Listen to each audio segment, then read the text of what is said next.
What's up, YouTube? If you've seen any of my other videos, you've seen that I have not really, but I have a large Chinese water dragon enclosure in my garage that you should check out. Some cool videos there. But I've never mentioned that I also have these guys inside my house in this little setup. I had them about 6 months. And they're weirdos, so I thought, what the heck, I will kind of show you what I'm doing here. So what they are, and I'll zoom in here so you can see. I believe this one is my female. Her name is Rosie, and I got her at Petco, and there's another one in there. There's a pair somewhere buried in the sand. I'll explain more of that, but in the pet trade in the U.S., I think they're usually known as Rainbow Rock Lizards or Madagascar Rainbow Rock Lizards. I think in the UK and a lot of Europe, they're known as Malagasy plated lizards. And they're from a family of plated lizards, a genus, which I can't remember the name of, but I'll put it up, starts with a G.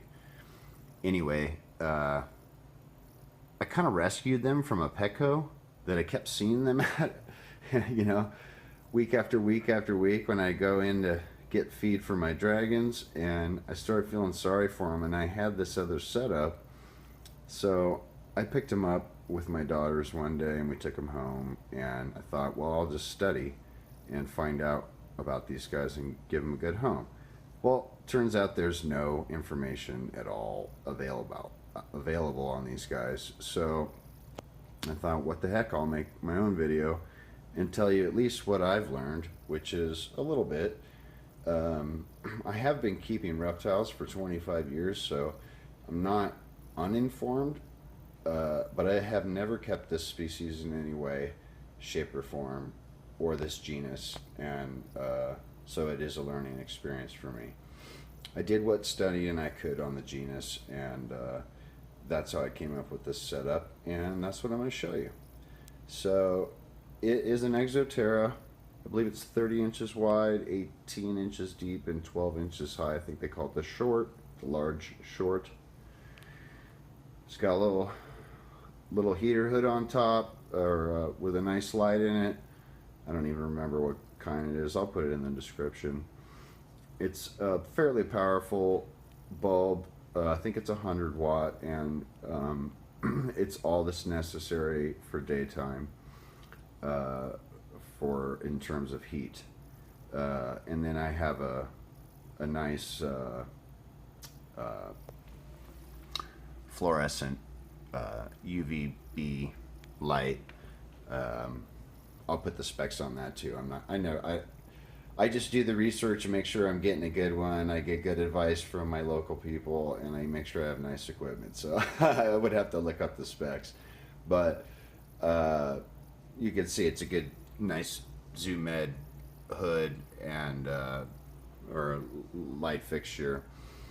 That's all that's necessary for daytime. I do have one of the nice little simple daytime, nighttime setups that turn the heater bulb and the fluorescent light on in the daytime, and there is a heater pad underneath the terrarium for nighttime, which makes the sand all nice and toasty. The sand, the substrate, is a mixture of just regular calcium terrarium sand and shredded Exoterra, or not Exoterra, Eco Earth coconut husk, and good mixture just to kind of hold on to a little bit more moisture. And what I could find about the genus suggested that it wasn't a purely sand-based substrate. And then the rocks, are, I think, the key. They're very rock pile prone. That's their normal habitat, and that's all they need, just a pile of rocks. The setup I have over here gives them a few different temperature options that they do use. It's definitely the hot side, and right up on top on that perch is you know, well over 100 degrees. Down here is about 90, and they come up every day to heat up. She does, and I believe she's the female. The male may not come up every day. He's a sleeper. He's actually not up right now. I think I have some pictures I'll put up about it and show you them both, but they've hardly grown in the 6 months I've had them. They hardly eat. They eat like off of tongs, just when they're out. She just ate, and they don't barely use the feeding tray that I have in there. I've never seen them in the water dish, although I keep it clean and changed all the time. I've never seen. I just can't bring myself to not have a water dish in there. But I've never seen them use it. I believe they get all their moisture through their skin in the substrate and through their feed. And I don't think they really need anything beyond that. But you know, you got substrate, you got rocks, a few little decorations in there, and that's literally all you need. They've got to be the easiest to keep reptiles you can possibly imagine. I don't know how it could get any easier or cheaper.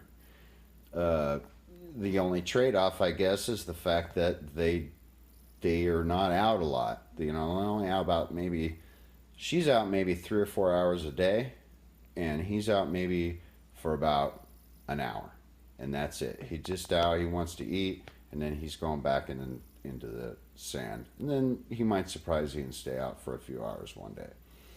And that's about how their behavior's been. And they look super healthy. I feel they're doing great. They're feeding readily. There are times where they don't want to eat. Like I said, they don't eat very much. I mean, they're nothing like Chinese water dragons in that regard. Chinese water dragons eat like absolute pigs, and these guys are like one worm, okay, I'm done. They really like wax worms. I don't really use crickets even for my dragons, except for once in a while, just because they're a mess and they get everywhere inside the terrarium, and they die all the time, and it's just a net loss. So I use mostly, these guys will eat dubia. They will eat your super worms and mealworms and wax worms, and they seem to. I just kind of mix those up, and they seem to be fine with that. I've been thinking of trying some freeze-dried feed and see if maybe they might be interested in that. I have tried cutting or pre-killing worms, and they'll eat that. So I still have a lot to learn about these guys. It's only been 6 months, but they're super cool. The Madagascar plated lizard or rainbow rock lizard.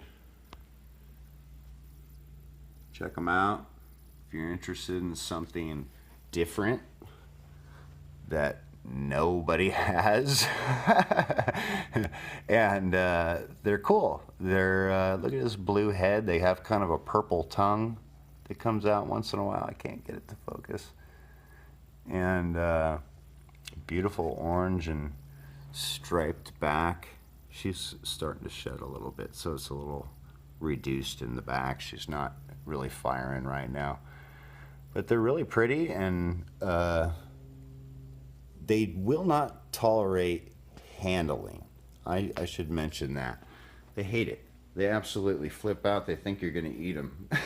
And they won't tolerate it. But so I don't try to touch them at all, but I'm in there a lot with my hands and with tongs feeding, and they seem to tolerate that fine. And they've gotten used to that. They were a little threatened at first, but they've gotten used to it, and they don't seem to mind that at all now. So I'm kind of going with that. Like, I'm not going to stress them out. I only grab them if I have to soak them for a shed, which has gotten better since I got my cool sprayer. Or if I have to do a deep cleaning and take everything out of there. Otherwise, I leave them alone, and I don't put my hands on them because it seems obvious to me that they hate it. So I don't think it's a handling lizard at all. He's just pretty, and he doesn't ask for much. So, or she, or I don't even know. This pair could be siblings for all I know. I kind of hope they're not male and female, to be honest with you. So, but I don't know anything about that, and I'm sure Petco could never tell me. So it is what it is. But anyway, I just want to show you these guys. Let me know what you think about them, and I'll keep coming out with as interesting videos as I can provide. Be good to your lizards.